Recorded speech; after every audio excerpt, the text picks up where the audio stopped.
dissecting the iCIMS August workforce reports next on the RecTech podcast. Hey everyone, welcome back to the only podcast that helps employers and recruiters connect with more candidates through technology-inspired conversations. Mastering career technology is the key to hiring great talent. That's why this show exists. Today's episode is sponsored in part by our friends at Dahlia. Is your career site delivering the conversions you need? Well, Dahlia's plug-and-play tech turns any employer career site into a high-performance candidate engine overnight. No replatforming required, live in days. Instead of forcing candidates to search, Dial lets them connect seamlessly and instantly shows them the best matching jobs the moment they land on your site. Returning visitors get a personalized experience that picks up right where they left off. Dahlia keeps them engaged, and with personalized job alerts via text and email, automatically employers who plug Dahlia into their career site can double the number of qualified applicants, double, without any increase in traffic. So visit dahlia.co to learn more. And also by our friends at JobCase. JobCase is an online community where workers of all kinds, like hourly employees, tradespeople, healthcare technicians, access jobs, make connections, and support each other in any aspect of their work life. Visit jobcase.com/hire. Tap into the 120 million strong job seeker network.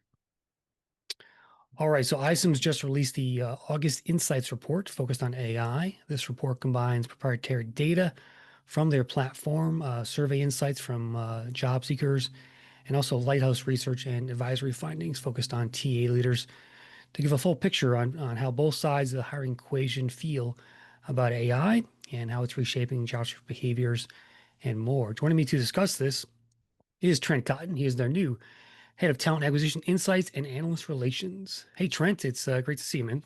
Hey, great to see you, Chris. Also a Excited to fellow, talk about data.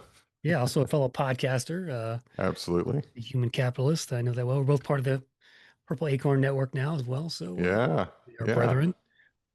Awesome. Well, yeah, let's get into it, Trent. First of all, just what is in the report? Give us a sense of what you guys do with this thing each month. I guess it's monthly or It is. It is. It's monthly. We have a monthly workforce report, and then we have what we call anchor reports.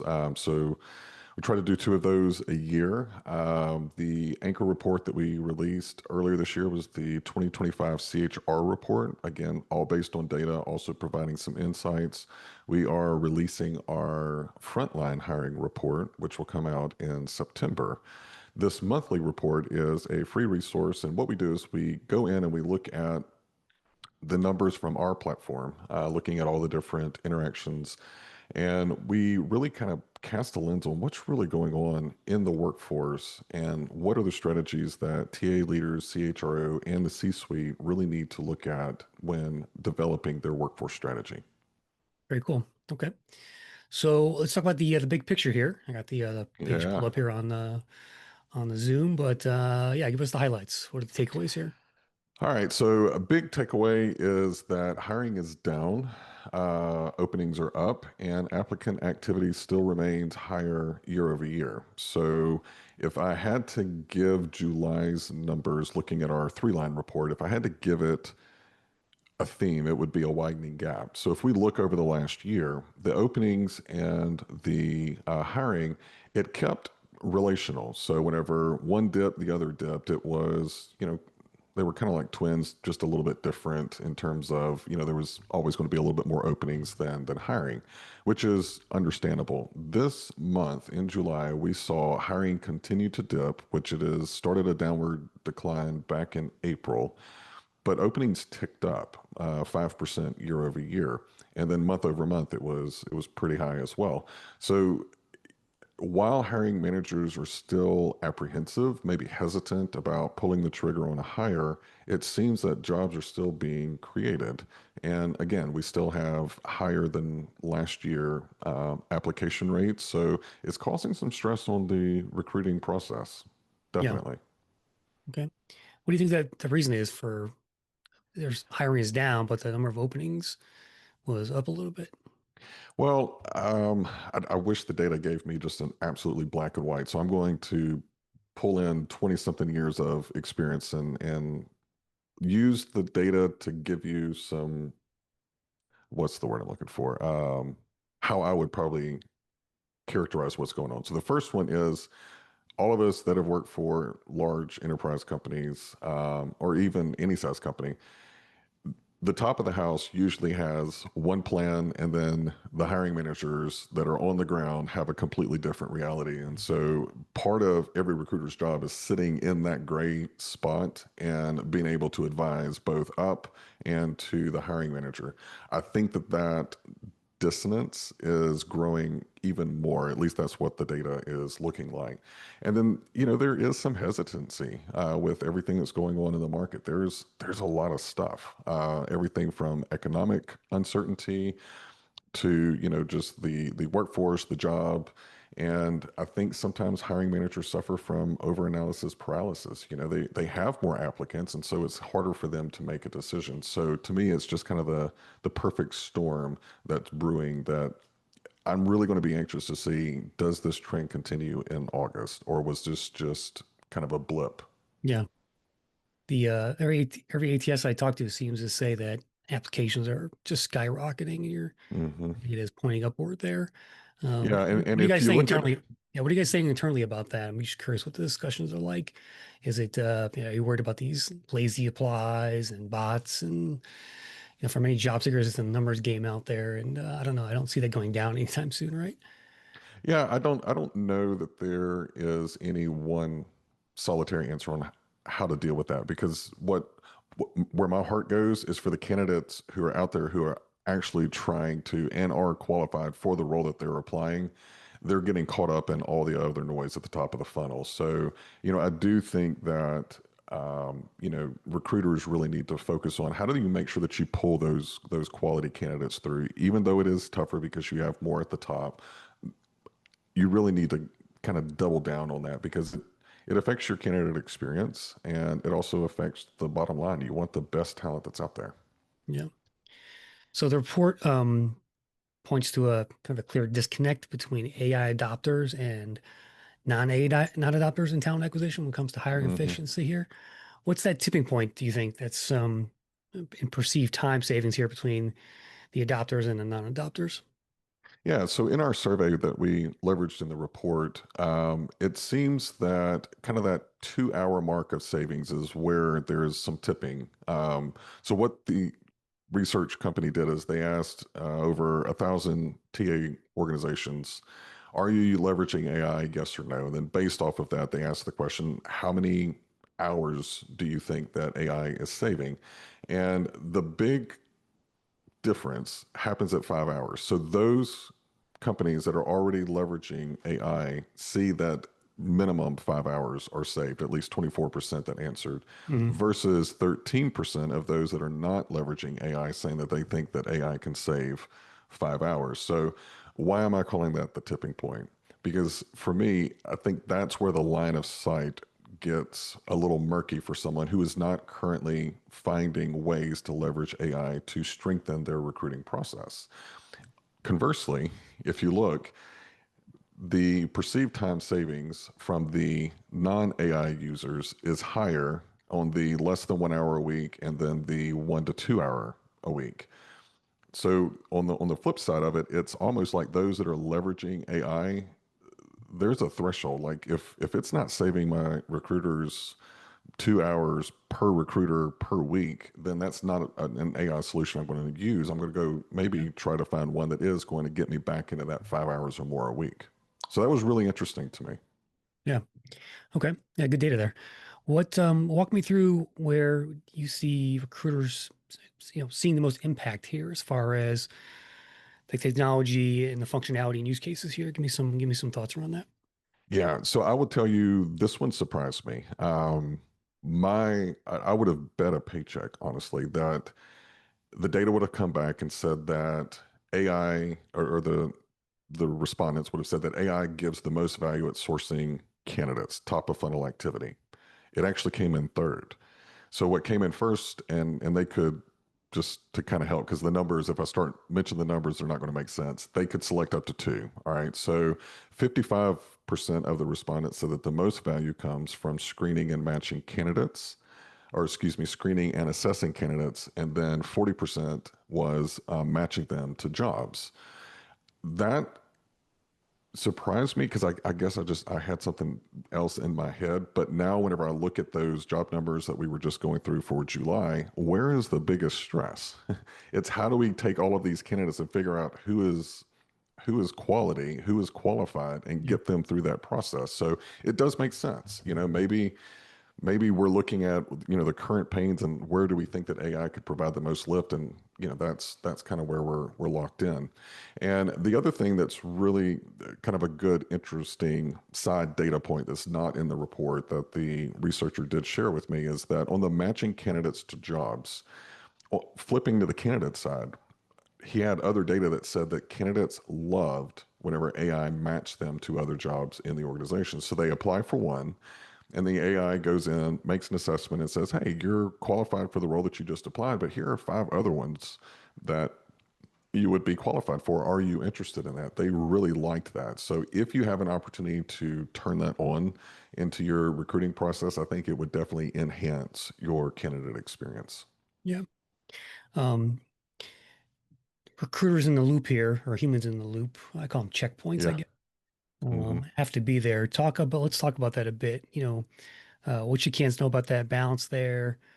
Are we going to a point where AI is basically sucking in that resume initially, screening them? At what point, what do you think is sort of the balance there for putting that human in the loop there and also using AI to scale? Well, what was interesting is in the data, one of the questions that was asked is with this newfound time and savings, where are recruiters spending it? And it was fascinating and rewarding to see that they are investing it back into the candidate, either longer interviews, both in person and virtual, but they're really kind of focusing in on the human aspect of it. And it's really interesting to me that it takes machines coming into the process to allow us to get back to being human in a human process.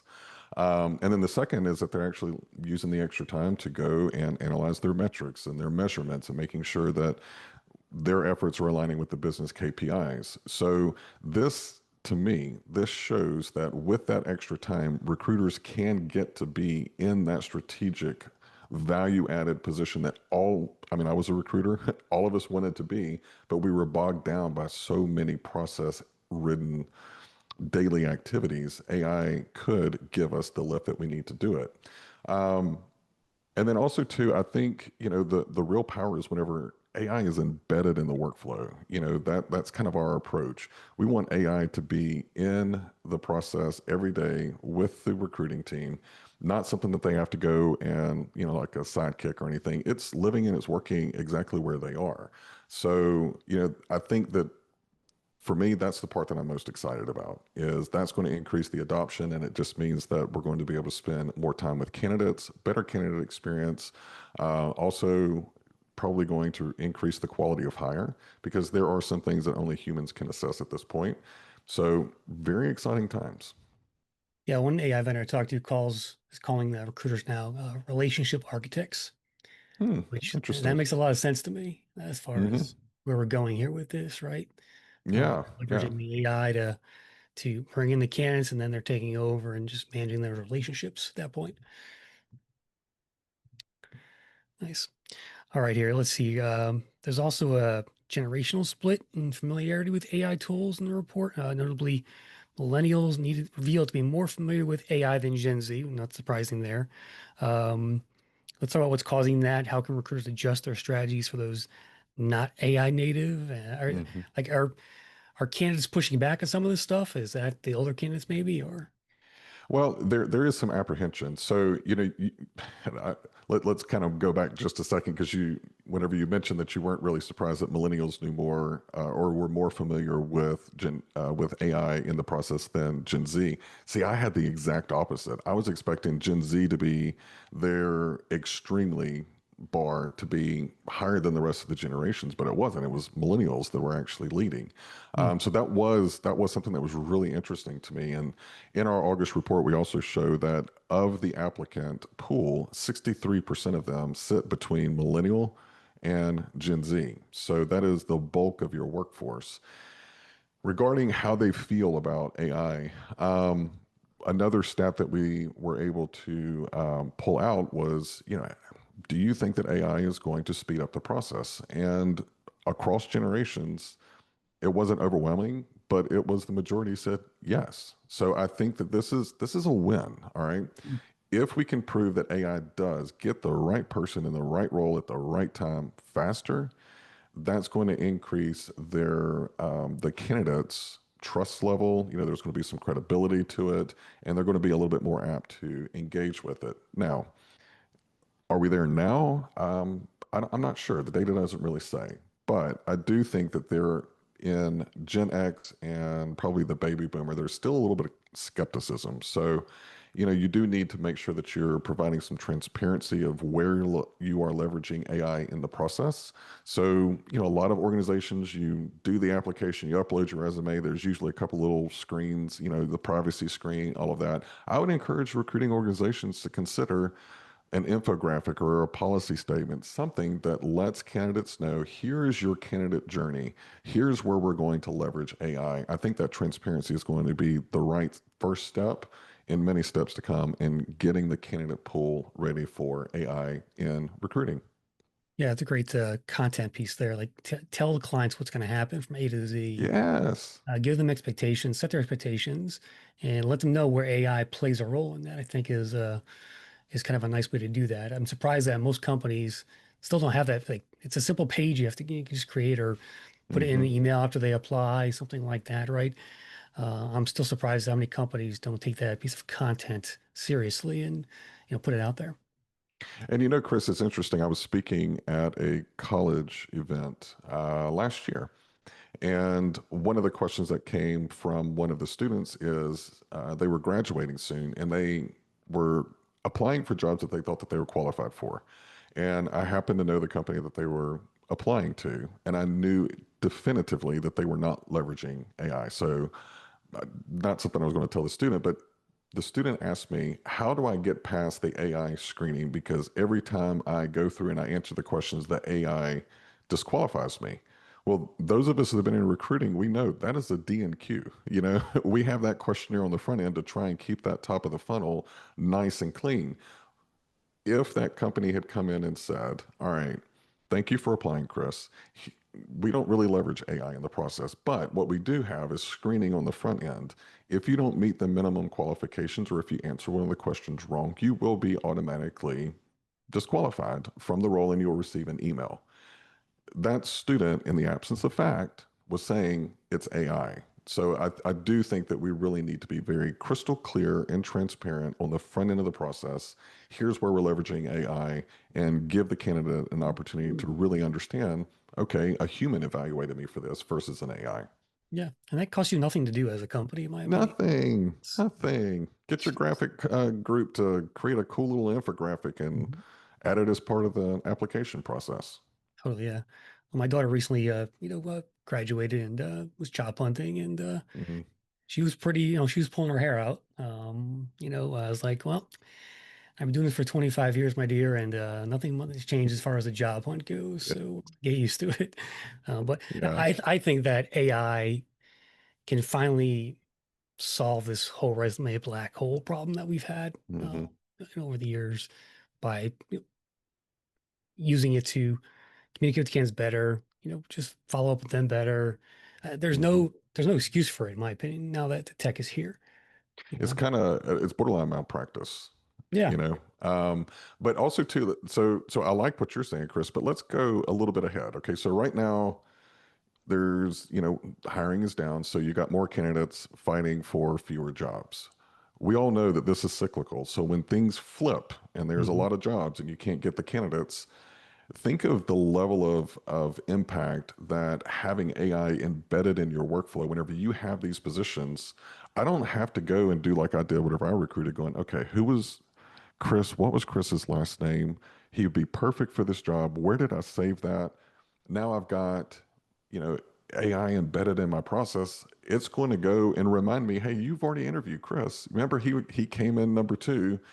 He'd be perfect for this role. Absolutely. I can go and reestablish that relationship with the candidate and bring them in. Again, right candidate in the right role at the right time. I am so excited that AI looks like it's going to give us the opportunity to really be able to do that. Yeah. Do you have a quick success story from iCIMS? customer maybe that you've heard recently or about recruiting and AI? Not off the top of my head. We typically, I don't like to share anything about clients, kind of protect their anonymity. So, Okay, but if I get any kind of case studies or anything like that, you will be the first to know. I love to share that kind of stuff. definitely. And where can we find iCIMS this fall? You guys gonna be at HR Tech, I assume, or RecFest, or Oh yeah, yeah. Oh gosh, yes. So October, I think I am traveling every week. We will definitely be at HR Tech, so make sure that you swing by our booth. We are also going to be at RecFest. Well, I'll be at RecFest. We're bringing one of our clients over from Europe who's going to be talking about how they were able to really streamline their change management process by having what they called a TA week, which is really cool. It's not the hokey tokey kind of TA Mhm. week. Okay. It's really, really interesting. So definitely be at RecFest and then drive back to Atlanta, fly to Paris for Unleash.